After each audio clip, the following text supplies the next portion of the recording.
I'm Father Stephen Hackett, a priest of the Society of the Missionaries of the Sacred Heart, currently serving as General Secretary of the Australian Catholic Bishops' Conference, based in Canberra.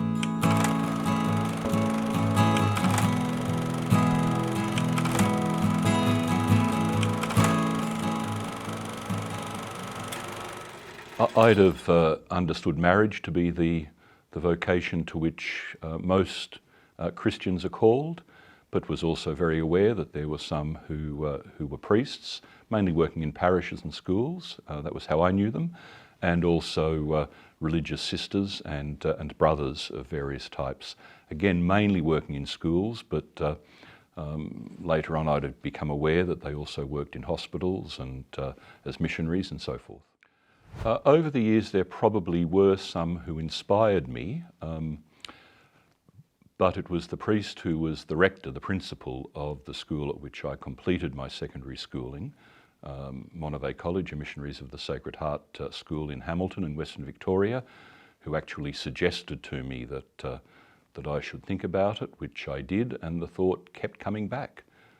And in due course, as a student at university, I began exploring the possibilities and did meet with Vocations directors from a number of religious institutes, religious orders, as well as the priest from the Archdiocese of Melbourne. But I found myself drawn to the Missionaries of the Sacred Heart, who had educated me, at least at the conclusion of my secondary schooling. One of the things that I discovered in that process of exploring vocation and what God might be calling me to was the Psalms in the prayer of the Church, the Liturgy of the Hours. That opened a whole new window to prayer for me as I came to... I found the Psalms utterly beautiful when they were prayed in common, and then found that it was very easy to pray with them when I was alone.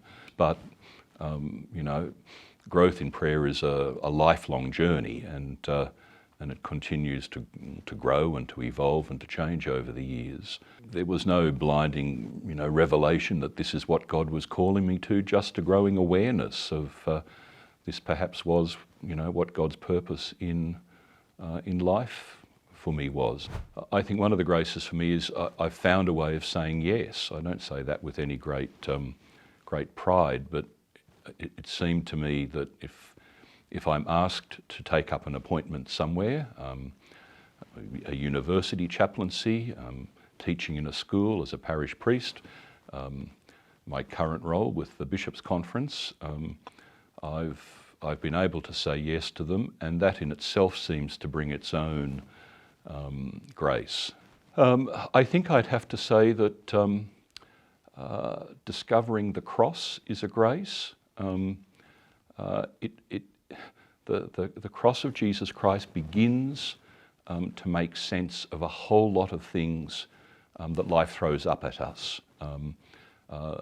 Things that are wonderful, but also things that can be pretty tough when you're immersed in them. And maybe it's only with aging, but as I've grown older, the cross has become more significant in my life, and more and more, as it were, not just a point of reference, but something which is very much at the centre of how I live with the realities of life, which frankly are rarely easy or simple or straightforward. They're often quite complex, but I find myself drawn to returning to the cross and gazing upon it, literally, sitting and gazing upon it, but also, turning to, the meaning of the cross as is handed down to us.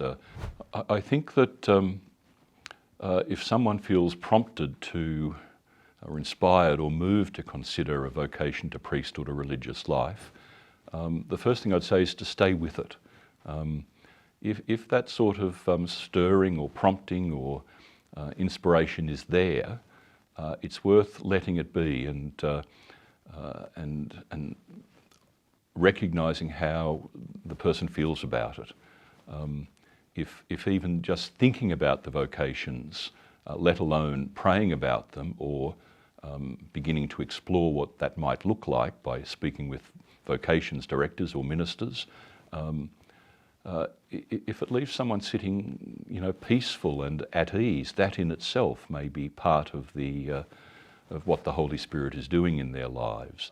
Look, the second thing, of course, is we all have to pray about vocation, whatever vocation it is that we're called to. For most Christians, it is marriage.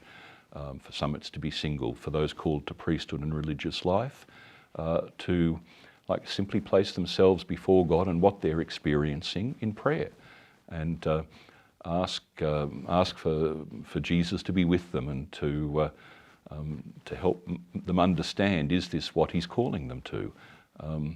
To ask for the grace of the Holy Spirit to know in their own lives, in their own circumstances, sort of in everything that's part of their life, whether this is what God has in mind for them, as it were, and to keep coming back to that. We need to keep returning to prayer, not just praying once and then waiting for the answer to be given. The other thing I think I'd say is that we live in a time when there are so many voices out there. When I was considering vocation 40 odd years ago, there were lots of voices clamouring for attention, but not nearly as many voices as we have today with all the different forms of social media and with all the voices which are demanding our attention. And to hear the voice of Jesus or the call of God amidst all of those other voices may not be easy. And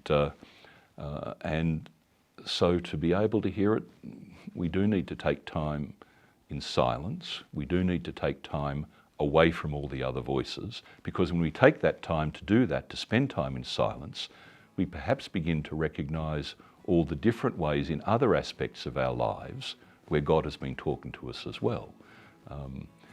In our friendships, within our family, in whatever involvement we have in church, in some wonderful religious experience we've had, whether it be a World Youth Day or a youth festival, or an encounter with the chaplaincy at university, or involvement in a parish, or in some other way. There's so many groups and movements out there that people get drawn into, and God will be speaking in them as well as in the silence of our hearts.